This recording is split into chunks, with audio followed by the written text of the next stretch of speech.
football, une finale 100% allemande donc en Ligue des Champions cette année. Les deux nouveaux poids lourds européens, le Bayern et Dortmund, s'affronteront le 25 mai à Wembley. Aucun Espagnol donc dans la dernière ligne droite de la course européenne. Ça ressemble bien à une fin de cycle pour le Barça, battu finalement 7-0 par le Bayern Munich sur les deux matchs.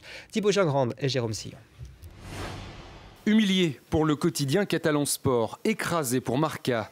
Les journaux espagnols saluent la performance d'un grand Bayern, mais s'interrogent sur le futur d'un Barça encore une fois nettement dominé. Les supporters, eux, ne sont pas inquiets. Non, ce n'est pas la fin. Le Barça a encore beaucoup de choses à prouver. Il devrait se concentrer sur la défense et recruter d'autres attaquants. Ça ressemble à la fin d'une époque, c'est vrai. Mais le Barça, c'est le Barça. Il reviendra au sommet, c'est certain. Je suis sûr qu'ils vont recruter les joueurs dont ils ont besoin pour mieux repartir. La correction reçue face au Bayern n'est pourtant pas un accident. En huitième de finale, déjà, Barcelone avait perdu à Milan au match aller. En quart, les Catalans sont passés sans gagner un seul des deux matchs face au PSG.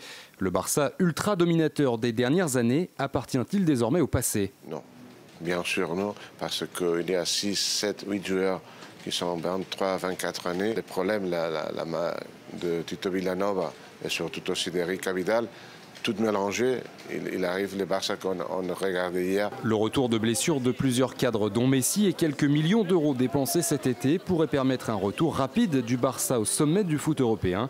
Les Catalans qui décrocheront tout de même dans quelques jours un 4e titre de champion d'Espagne en 5 ans.